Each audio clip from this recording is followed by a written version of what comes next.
Hey guys, welcome. My name's Gary Peterson, and today we're going to be talking about the Universal Patient Assessment. So, in my experience with my agency, we've done a tremendous amount of field training. We have a very lengthy and involved field training process.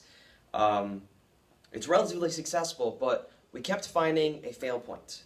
And a fail point would come because our candidates, whether they had been doing the job for 3 weeks, 3 months, or upwards of 15 years and first coming into our agency, they were struggling with either having a comprehensive way, a methodology through moving through a patient assessment, or specifically in the case of the people who've been doing it a long time, they were struggling with having a way to talk all of that through so that their field trainer, who would be shadowed behind them, knew what their thoughts were. They knew, understood, and knew, hey, I see this, but does my candidate see this? And if you don't say it, it didn't happen. If you didn't document it, it didn't happen. And they would end up, failing calls or not having a great way of moving through the call.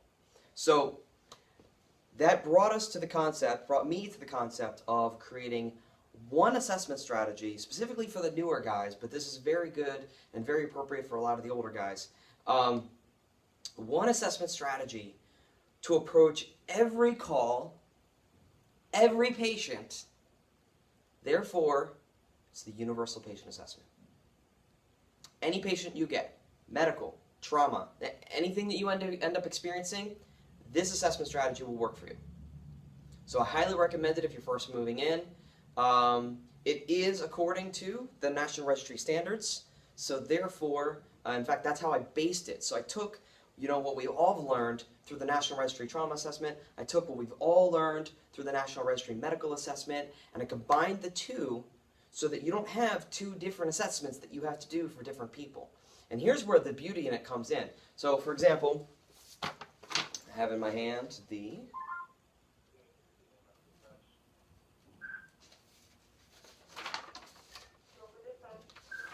This would be the National Registry Trauma Assessment. We're all really familiar with this one. So, and everybody knows how to do it. You've got your airway, your breathing, blah, blah, blah. You go into your head-to-toe assessment. Everybody's pretty much really good with this one.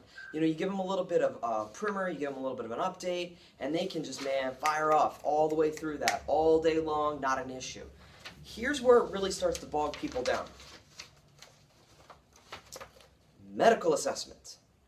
And more specifically, the secondary assessment with all the systems involved.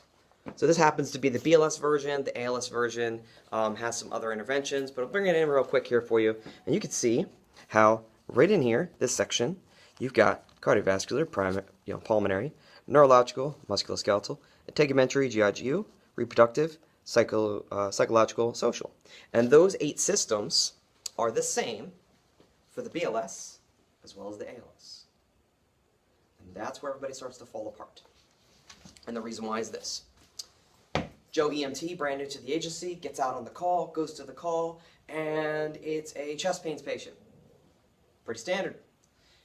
Does this, gets feedback from the FTO. The FTO, doing what a really good FTO would do, is, hey, you did the call well.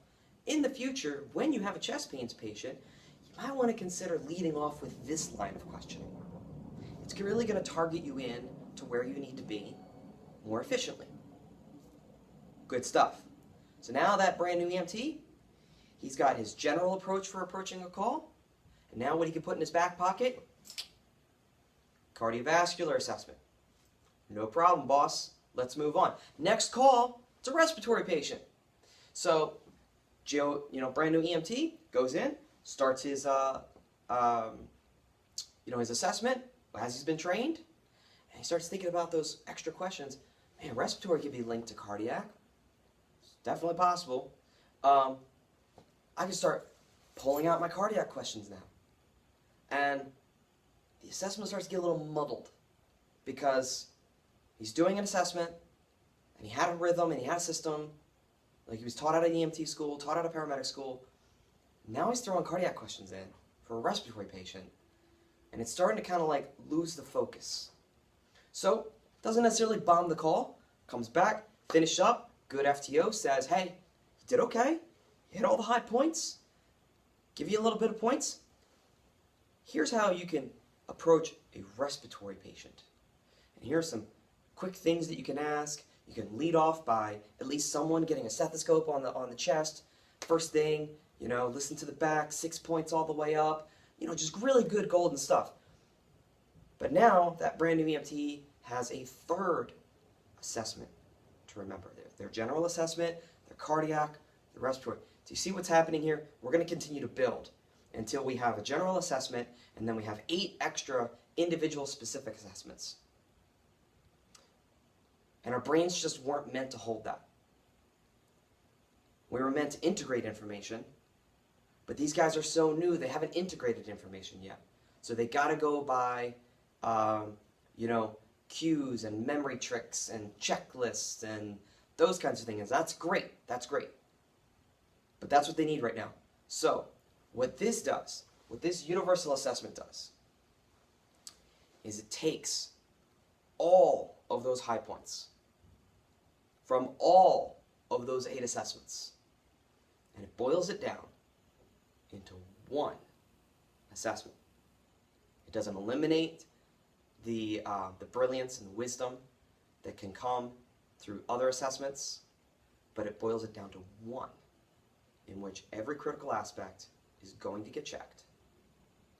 And the beauty of this as well is that you could go into a call thinking it's A, and I know this never happens in EMS.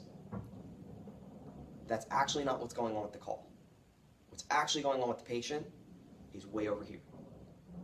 And if you keep your line of focus and your line of questioning right in this world, you'll never see this over here. So this assessment enables you to do a quick rundown, and you're going to hit some points over here, but you're also going to hit some points over here. And if there is an issue happening over here, it's going to throw up a red flag. And you're going to circle back and check it out. And then you won't miss it. So stay with me as we break down the universal assessment. Until then, love, protect,